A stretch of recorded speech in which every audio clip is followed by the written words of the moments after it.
हाँ, मुद्रा के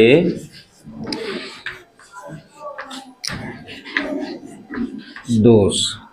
मुद्रा के दोषों को 3 भागों में बांटा गया है। पहला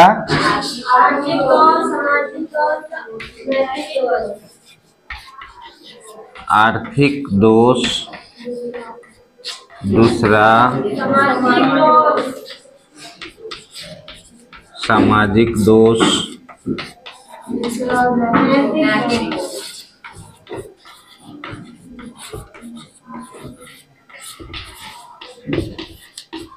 नैतिक दोष। इन सब में 2-2 पॉइंट देखते हैं।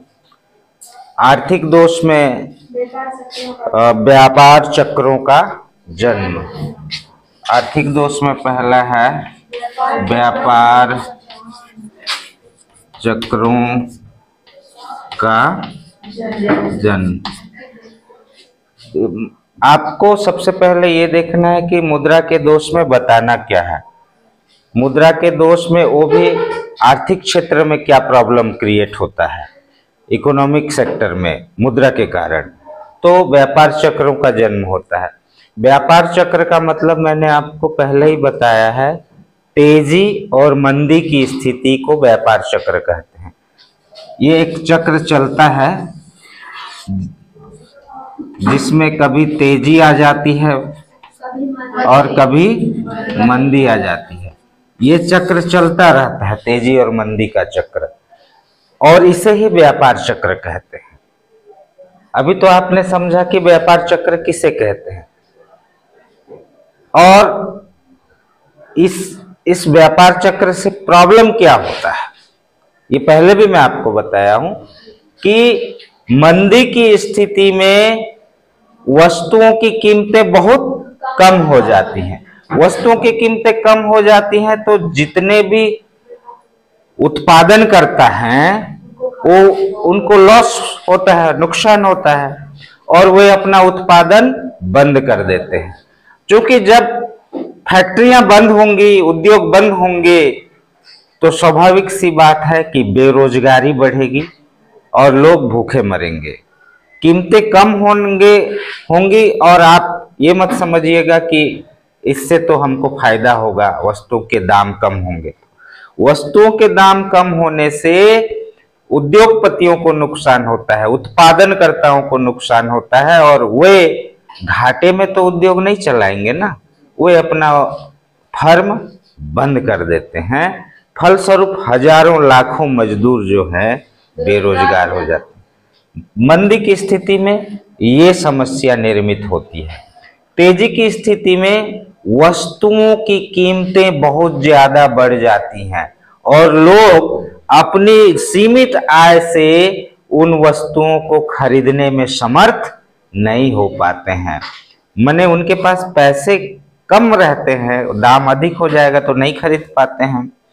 और तेजी की स्थिति के लिए एक और कारण जिम्मेदार होता है, सरकार की मौद्रिक नीति।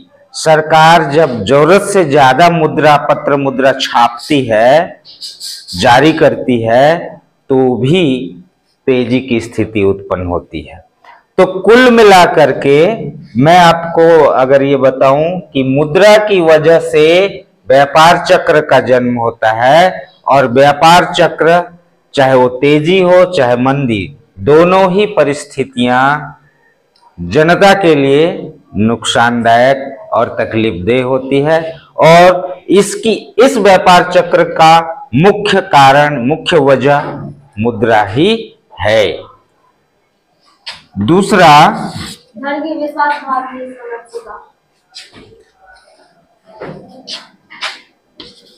धन की विश्वास धन की विश्वासघातनी संरक्षिका। संरक्षण करना माने रखना, और विश्वासघातनी जो धोखा देने वाली हो। और क्या आप मुद्रा के बारे में ऐसा सोच सकते हैं कि मुद्रा भी धोखा देने वाली चीज है, नहीं देती है। किताब में तो कह रहा है कि भाई मुद्रा विश्वासघातनी है। मैंने सुना था कहानियों में, फिल्मों में, हीरो विश्वासघात करता है, कभी हीरोइन विश्वासघात करती है, कभी उसके फैमिली वाले विश्वासघात करते हैं, ऐसा देखा था फिल्मों में। लेकिन मुद्रा भी विश्वासघातनी होती है। चलो आज समझते हैं, क्या ऐसा सचमुच हो सकता है क्या? ठीक है। वास्तव में मुद्रा की कीमतें स्थिर नहीं रहती, मुद्रा की कीमतें घटती या बढ़ती रहती है। आपको एक एग्जाम्पल देता हूं, तब आप समझ जाएंगे कि मुद्रा वास्तव में विश्वासघातनी है। ठीक है। आज से 50-60 साल पहले अगर आपके दादाजी, जो कि आज नहीं है इस दुनिया में, आपके लिए 100 रुपया रख के गए थे, है ना, ये सोच करके कि मेरी पोती जो है इस 100 रुपए से 3-4 जोड़ी ड्रेस और घड़ी और जूते, ये सारी चीजें खरीद लेगी, क्योंकि उसके टाइम पे वो चीजें 100 रुपए में मिल जाती थी, इसलिए उसने 100 रुपए ही छोड़ा आपके लिए। और उन्होंने जिसके पास भी छोड़ा उसको बोला होगा कि इतना इतना सामान खरीद लेगी मेरी पोती बड़ी होने के बाद। आज 60 साल बाद आपको वो 100 रुपये मिला और उसमें आपके दादाजी की इच्छा लिखा हुआ है कि 4 जोड़ी सूट खरीदना, 2 जोड़े जूते खरीदना, एक घड़ी खरीद लेना इस 100 रुपये में। वो पत्र भी मिल गया आपको, लेटर भी लिखा था उन्होंने आपके लिए, क्योंकि इतना चीज वो खरीदते थे अपने जमाने में 100 रुपये में, आज से 60 साल पहले। अब बताओ, आपको आपके दादाजी का 100 रुपया भी मिल गया और लेटर भी मिल गया जिसमें उन्होंने कहा है कि 100 रुपये में ये चीज खरीदना, मैं तुम्हारे लिए रख के जा रहा हूं। तो क्या आप अपने दादाजी की उस इच्छा की पूर्ति कर पाएंगे? दादाजी तो मर गए आराम से, ये सोच करके कि इस 100 रुपये में मेरी पोती इतना सामान खरीद लेगी, मेरे को याद करेगी जब जब पहनेगी तब। लेकिन उनके साथ तो धोखा हो गया। आज 100 रुपये में मुश्किल से हम एक चॉकलेट का बॉक्स या एक आइसक्रीम का डब्बा ही खरीद पाएंगे, केक तक नहीं खरीद सकते। तो धोखा हुआ ना। पहले 100 साल, 75-80-100 साल पीछे चले जाइए तो लोग एक धोती या एक साड़ी 25 पैसे या 50 पैसे में खरीद लेते थे, 1 रुपए भी नहीं खर्चा करना पड़ता। और आज एक साड़ी या एक धोती आप क्या उतने पैसे में खरीद सकते हैं? तो ये विश्वासघात हुआ ना। आज आप एक मोटरसाइकिल मान लीजिए 1 लाख रुपए में खरीदते हैं, आप 1 लाख रुपए छोड़ के चले जाइए अपने नाती पोते के लिए कि वो मोटरसाइकिल खरीदेगा। आपके नाती पोते के लिए आप 1 लाख रुपए ये सोच के छोड़ के जा रहे हैं कि वो क्या खरीदेगा? मोटरसाइकिल। 50 साल बाद आपका नाती होगा ना, शायद वो साइकिल भी नहीं खरीद पाएगा 1 लाख रुपए में उस समय। और आप आराम से मर गए कि मेरा नाती जो है, मैं 1 लाख छोड़ के जा रहा हूं, वो मोटरसाइकिल खरीदेगा। मैं तो साइकिल में हाई स्कूल गया था पढ़ने, उसको साइकिल में हाई स्कूल भेजूंगा नहीं, मोटरसाइकिल में जाएगा। ये सोच के इत्मीनान से आप मरे 1 लाख छोड़ के। लेकिन जब 50 साल बाद वो 1 लाख रुपया लेके दुकान जाएगा तो उसको साइकिल भी शायद ही मिले। तो आपके साथ धोखा हुआ ना। ये है धन की विश्वासघातनी संरक्षिका, मतलब आज आप संरक्षण करके रख दिए मुद्रा को, लेकिन कल वो आपके साथ वफा करेगी जरूरी नहीं है, आपके साथ धोखा ही करेगी मुद्रा। ठीक है, ये मुद्रा के दोष है।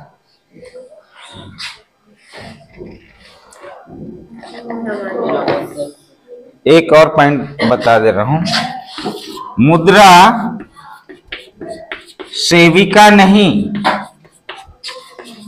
स्वामिनी बन गई है। जब मुद्रा, आपको मैंने पिछले बार विनिमय के बारे में बताया था, और विनिमय दो प्रकार के होते हैं, वस्तु विनिमय और मुद्रा विनिमय। वस्तु विनिमय में प्रॉब्लम आ रही थी, मुझे क्या चाहिए वो किसके पास है, और उसको क्या चाहिए वो मेरे पास है कि नहीं, ऐसा कॉम्बिनेशन खोजना पड़ता था। इस प्रॉब्लम को दूर करने के लिए लोगों ने क्या चीज की खोज की? मुद्रा। और मुद्रा के आने से विनिमय का काम क्या हो गया? आसान हो गया। यानी कि मुद्रा की खोज लोगों ने मनुष्य की सुविधा के लिए की थी, मनुष्य को सर्विस मिले, सेवा मिले, मुद्रा हमारी सेवा करे, हमारे कार्यों को आसान करे, इसके लिए मुद्रा की खोज की गई थी। लेकिन आज हालत यह है कि मुद्रा हमारी सेवा नहीं कर रही है, वो हमारी स्वामिनी बन गई है, मालकिन बन गई है। वो जो कह रही है वो हम कर रहे हैं, और सही भी है। मुद्रा के लिए लोग हत्या करना, चोरी करना, धोखा देना, डाका डालना, सब कुछ तो कर रहे हैं, पैसे के लिए कर रहे हैं ना। भाई भाई से लड़ाई, माँ बाप से लड़ाई, किसकी वजह से हो रहा है? मुद्रा। तो देखो, माँ बाप भी छोटे हो गए, भाई भी छोटे हो गए, बड़ी कौन हो गई? मुद्रा। अर्थात तो हमारी क्या बन गई? स्वामिनी बन गई है। और इतनी बड़ी स्वामिनी बन गई है कि उसके लिए हम कुछ भी कर सकते हैं, किसी को मारना पड़े, हत्या करना पड़े तो भी कर सकते हैं। हमें सिर्फ क्या चाहिए? मुद्रा चाहिए। आज की हालत ऐसा है कि नहीं? तो ये मुद्रा के आर्थिक दोष हैं। व्यापार चक्रों का जन्म धन की विश्वासघातनी संरक्षिका, मुद्रा सेविका नहीं स्वामिनी बन गई है। एक्चुअल में मुद्रा को हमारी सेवा करने के लिए बनाया गया था, लेकिन आज हालात ये है कि हमारी सेवा मुद्रा नहीं कर रही है, बल्कि वो हमारी स्वामिनी बन गई, मालकिन बन गई, और उसके लिए हम कुछ भी करने को तैयार है। चलिए, ये मुद्रा के आर्थिक दोष हो गए। मुद्रा के सामाजिक दोष,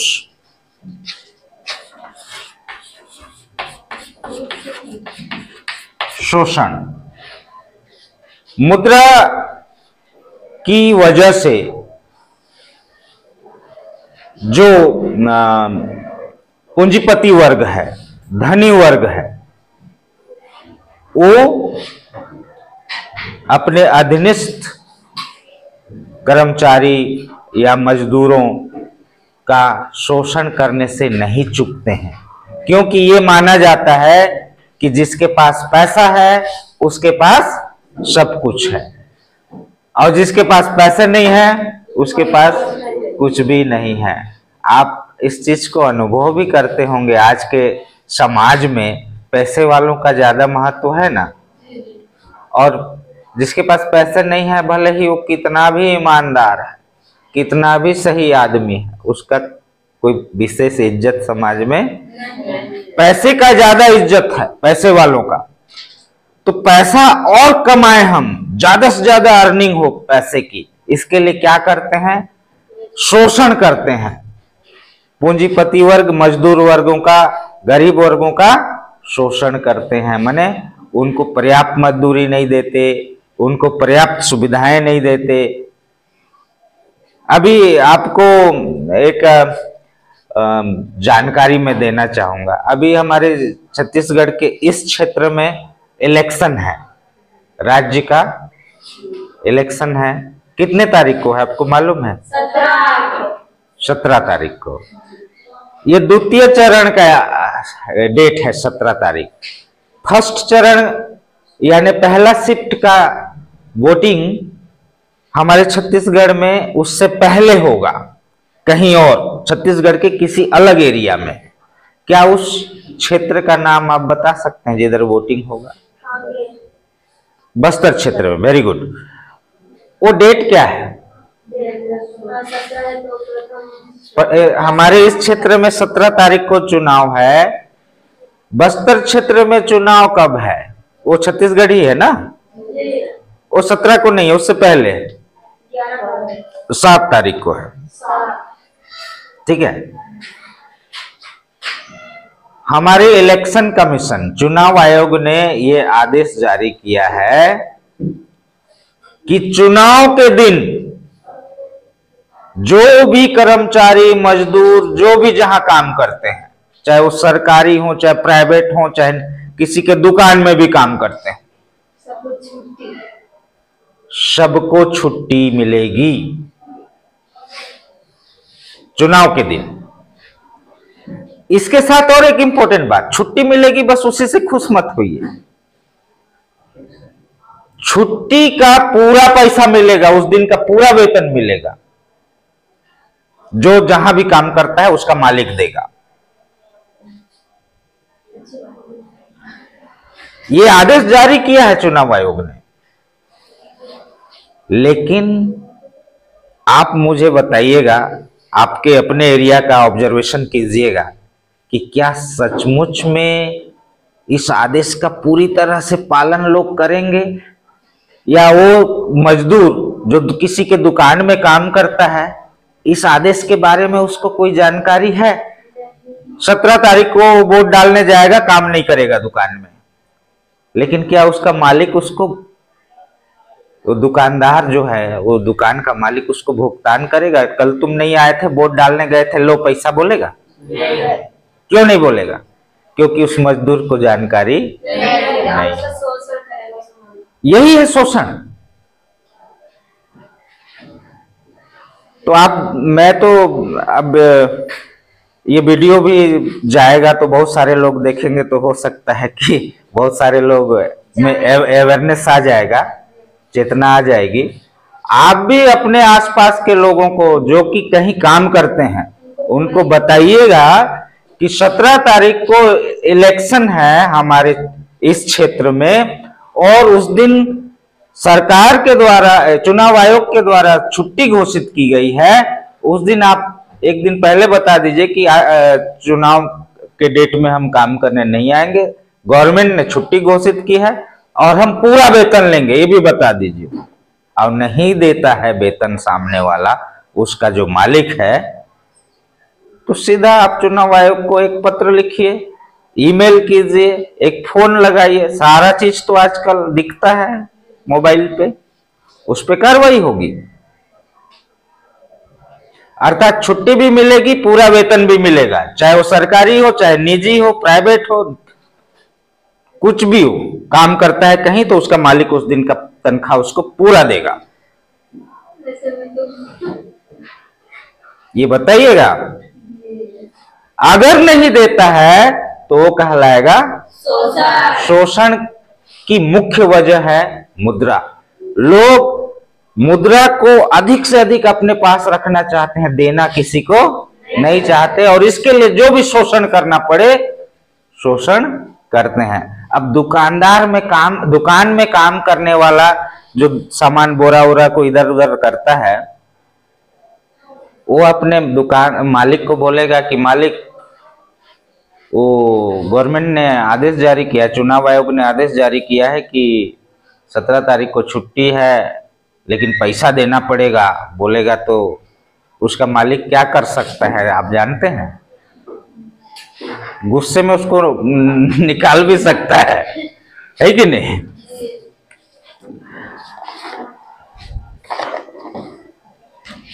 शत्रुता ईर्ष्या। एवं ईर्ष्या, शत्रुता एवं ईर्ष्या। शत्रुता माने दुश्मनी, मुद्रा की वजह से दुश्मनी होती है कि नहीं होती है?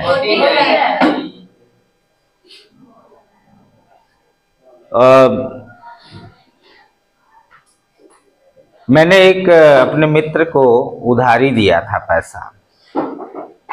अब भाई सबके मित्र होते हैं कि नहीं होते हैं?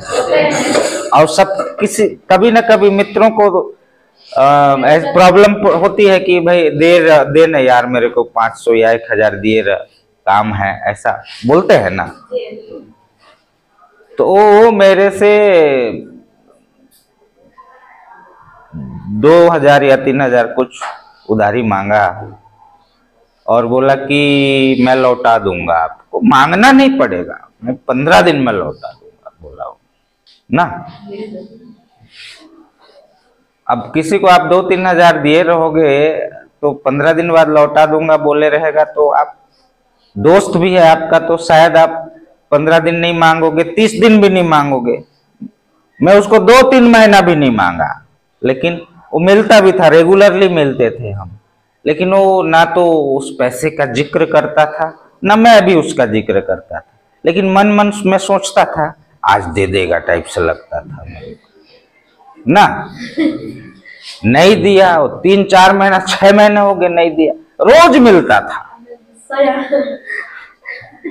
तो मैं उसको प्यार से बोला, अरे यार वेतन नहीं मिला है मेरे को और इस बार मेरे को पैसे की किल्लत हो गई है, वो वाला पैसा को दे देते तो अच्छा होता, मेरा काम चल जाए। कौन वाला पैसा बोल रहे हैं? वो भूल चुका है। मैं बोला वो उस टाइम ऐसा ऐसा तुम्हारी प्रॉब्लम थी तो मैंने दिया। अरे यार भूल ही गया था, रुको 15 दिन बाद दे देता हूँ बोलता है ना। उस 6 महीने तक हम लोग रोज मिलते थे, लेकिन जिस दिन मांगा मैं उसके बाद नहीं मिला वो मेरे से। और कभी कभार दिख भी जाता था, मैं कहीं जा रहा हूँ और वो दिख गया और उसने मेरी गाड़ी देख ली तो मुंह फेर लेता था, इधर कुछ बिजी हूं टाइप से। तो अब देखो वो मेरा बहुत अच्छा दोस्त था, उसके सबसे ज्यादा मुसीबतों में मैंने उसका बहुत काम आया, जब पैसा जरूरत पड़ा मैंने उसको दिया, नहीं मांगते तक हम लोग बहुत अच्छे मित्र थे, मांगने की वजह से वो मित्रता खत्म हो गई।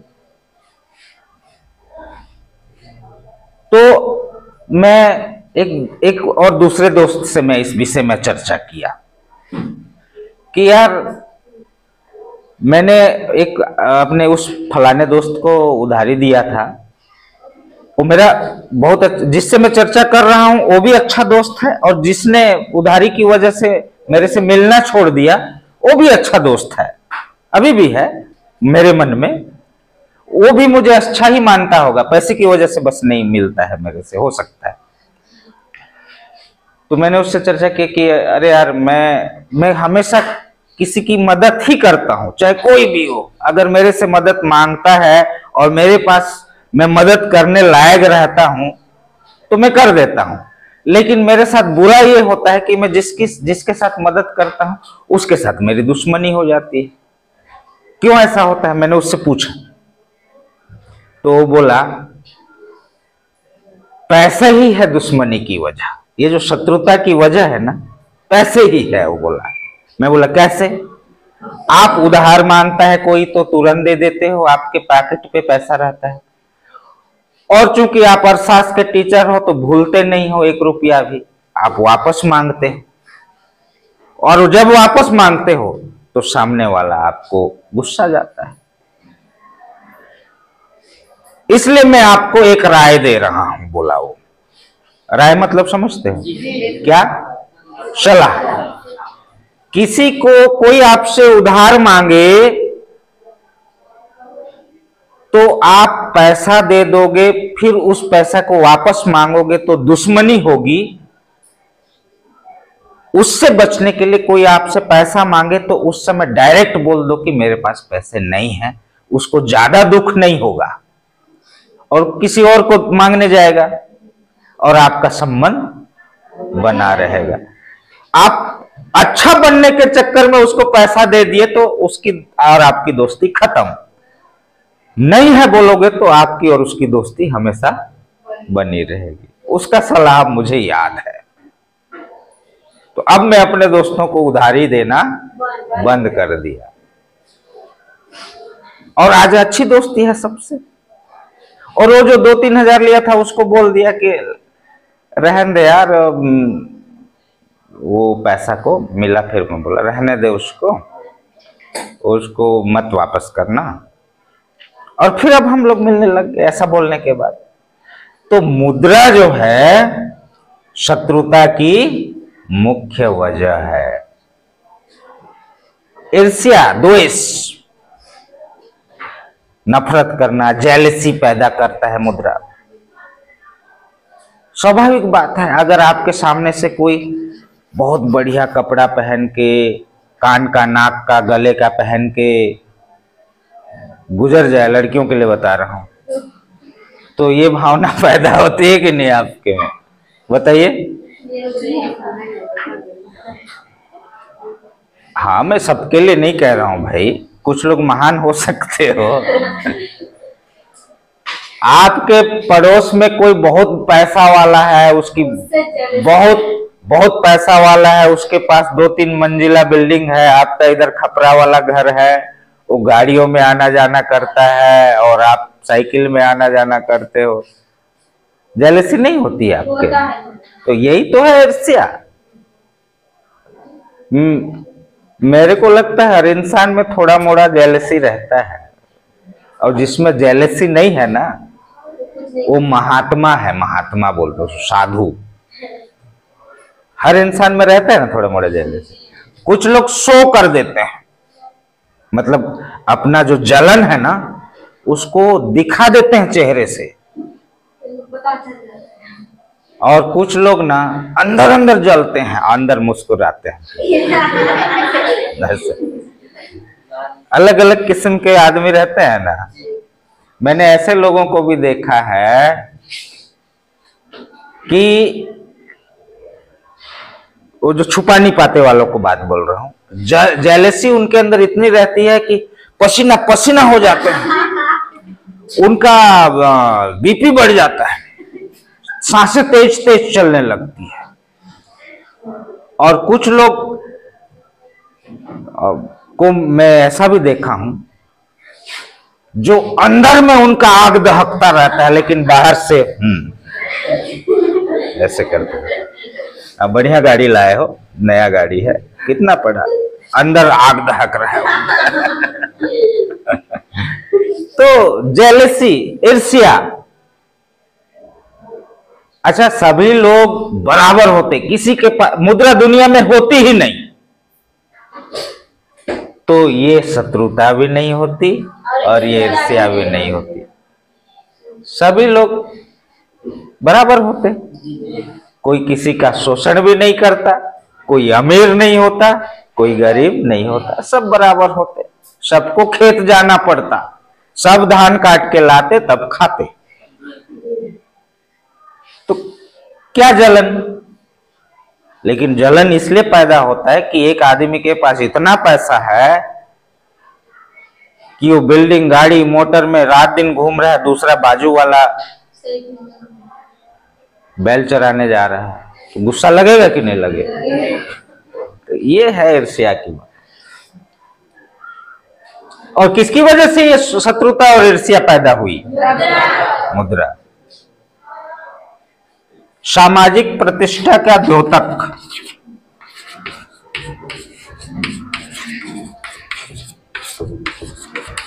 सामाजिक प्रतिष्ठा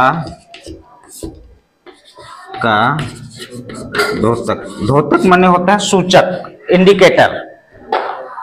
मुद्रा जो है सामाजिक प्रतिष्ठा का सूचक बन गया है, द्योतक बनना, इंडिकेटर बन गया है कि जिसके पास मुद्रा है उसकी सामाजिक प्रतिष्ठा बहुत ज्यादा। सामाजिक प्रतिष्ठा मतलब समाज में उसकी इज्जत, समाज में उसकी क्रेडिट बहुत ज्यादा है जिसके पास पैसा है। भले ही उसने चोरी करके पैसा कमाया हो, भले ही उसने 2 नंबरी से पैसा कमाया हो, भले ही उसने काला बाजारी करके पैसा कमाया हो, भले ही उसने भ्रष्टाचार करके पैसा कमाया हो, लेकिन उसके पास बहुत पैसा है, बिल्डिंग है, गाड़ियां हैं, तो वो उसका समाज में प्रतिष्ठा बहुत ज्यादा, लोग उसको सलाम ठोकते हैं दूर से ही, है ना।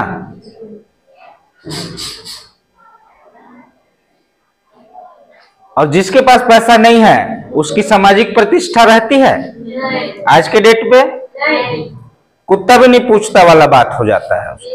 भले वो कितना ईमानदार हो, कभी झूठ नहीं बोलता हो, सबकी मदद करता हो, लेकिन उसकी कोई इज्जत नहीं।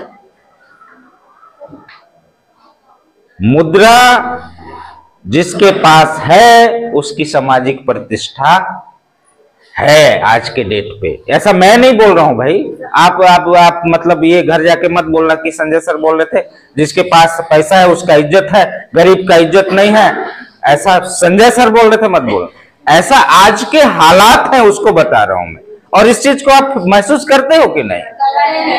हाँ, अच्छा, अब आप भी महसूस करते हो कि जिसके पास पैसे हैं उसी का समाज में प्रतिष्ठा है, तो आपको भी अगर मौका मिलेगा कहीं 2-4 लाख हाथ मारने का, तो आप छोड़ोगे क्या?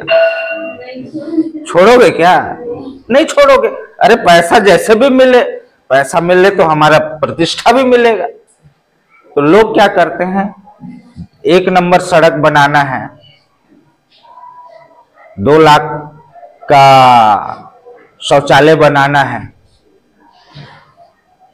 वहां 50,000 गबन करके वहां 1.5 लाख का सड़क बना देंगे, सॉरी 1.5 लाख का शौचालय बनाएंगे, उसमें घटिया मटेरियल डालेंगे। आपके घर के आसपास सीसी रोड बनना है, 5 लाख का बनना है, 4 लाख का बना देंगे, रेत कंकड़ पत्थर ज्यादा डाल देंगे, सीमेंट कम डाल देंगे, 1 लाख बचा लिए। ऐसे कर करके लोग भ्रष्टाचार।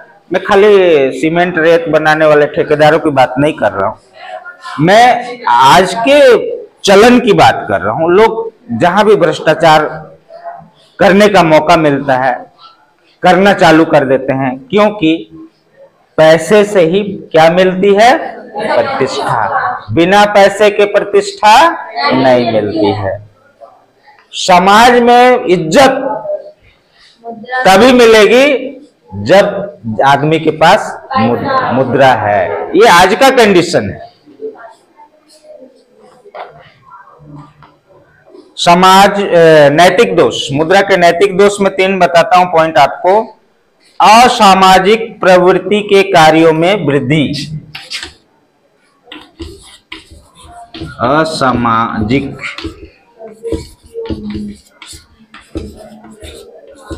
प्रवृत्ति, असामाजिक प्रवृत्ति के कार्य माने, देखिए समाज में हम जो भी काम करते हैं वो 2 तरह के काम होते हैं, एक लीगल और इलीगल। हिंदी में लीगल मतलब वैधानिक, इलीगल मतलब अवैधानिक। अच्छा, वैधानिक मतलब भी बता देता हूं। वैधानिक का मतलब जो नियम कानून से किए गए कार्य। जैसे मैं आपको पढ़ाता हूं यहाँ स्कूल में ईमानदारी से, और 1 महीना होता है, 1 तारीख को मुझे वेतन मिलता है, तो 1 तारीख को जो वेतन मुझे मिलता है आपको पढ़ाने के कारण, ये हो गया लीगल, वैधानिक ना। लेकिन मैं आपको पढ़ाने नहीं आता हूं, 1 महीने में 2-3 दिन बस आता हूं,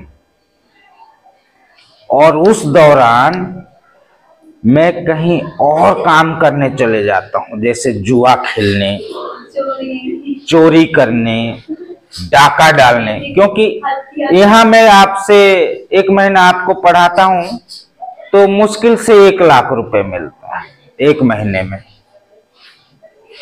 और चोरी करने जाता हूं या बैंक में डकैती डालने जाता हूं तो एक ही रात में 20-30 लाख मिल जाता है।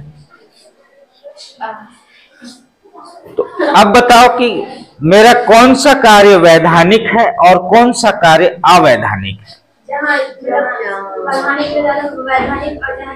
जो नियम कानून के अनुसार किया गया कार्य है वो वैधानिक है, और नियम का पालन जहां नहीं होता है वो वैधानिक है। कहीं किसी जगह पीडीएस में, PDS means public distribution system, सार्वजनिक वितरण प्रणाली, वहां आपने चावल लेते हो ना, आप सोसाइटी बोलते हो आप उसको, चावल लेते हो, नमक लेते हो, शक्कर लेते हो। किसी महीने आपने चावल और शक्कर नहीं लिया तो वो जो बेचने वाला है सोसाइटी में आपके खाते का उस चावल और शक्कर को क्या करेगा? बेच देगा। अधिक कीमत में किसी दुकानदार को बेचेगा, वो कहलाएगा अवैधानिक, इलीगल। कायदे से तो उसको स्टॉक में ही रखना चाहिए और अब एंट्री करना चाहिए कि फलाना फलाना ने नहीं लिया, लेकिन क्या वो स्टॉक में रखते हैं? हालांकि आजकल वो जो अंगूठा छाप सिस्टम आ गया है, बायोमेट्रिक सिस्टम आ गया, तो काफी कुछ कंट्रोल हो गया है। असामाजिक प्रवृत्ति मतलब लोग गलत काम करने के लिए बहुत ज्यादा प्रेरित होते हैं मुद्रा के कारण। आप उस चैप्टर के उस टॉपिक के उसमें देखिए कि मुद्रा के कारण क्या क्या होता है। छल कपट, चोरी, डकैती, झूठ, हत्या, ये सब चीजें होती है ना। अगर मुद्रा नहीं होती तो ये चीजें होती क्या? नहीं। त्याग की भावना में कमी, त्याग की भावना में कमी। पहले जब मुद्रा नहीं थी तो लोग निस्वार्थ भाव से दूसरों की मदद किया करते थे, सामाजिक कार्यों में हिस्सा लिया करते थे, और बिल्कुल वो सब कुछ निस्वार्थ था, कोई स्वार्थ नहीं था। किसी की मदद करना, किसी के यहाँ जाकर के उसके साथ सहयोग करना, समाज में सामाजिक उत्थान के लिए काम करना, सामाजिक क्रियाकलापों में भाग लेना, निस्वार्थ था। मुद्रा नहीं थी, निस्वार्थ भाव से पहले लोग ऐसा करते थे। लेकिन जब मुद्रा दुनिया में आई तो लोगों का हर काम में स्वार्थ छुप गया। हर जगह वो ये देखने लगे कि ये काम करूंगा तो मुझे पैसा मिलेगा कि नहीं मिलेगा। स्वार्थ हो गया ना। लोग जो भी काम करने लगे आज के डेट पे, उसमें कहीं ना कहीं उनके मन में ये छुपा रहता है कि ये काम को करूंगा तो मुझे कुछ फायदा होगा कि नहीं होगा। हर काम में आज किसी आदमी को निस्वार्थ भाव से कोई काम करने के लिए आप बोल दो, नहीं करेगा। आओ यार थोड़ा ये मेरा घर का खपरा को पानी चूता है तो थोड़ा पलटने में मदद कर देना, बोलोगे तो आएगा वो। आज के डेट कितना दोगे बोलेगा। अभी धान काटने का टाइम चल रहा है ना, तो लोग काटने वालों को खोजते हैं, तो कितना दोगे? कोई किसी की निस्वार्थ मदद करता है क्या? निस्वार्थ मदद वाली भावना तब थी दुनिया में जब मुद्रा नहीं थी। अब मुद्रा आ गई है, मुद्रा हमारी सेविका नहीं स्वामिनी बन गई है। मुद्रा अब जैसा बोलेगी वैसा ही हम करेंगे। तो अब लोगों में त्याग और तपस्या और बलिदान ये अब किताबी बातें हो गई। ये आपको सिर्फ किताबों में देखने को मिलेगी ये बातें। रियल में कोई इंसान अब त्याग, तपस्या और बलिदान वाला नहीं।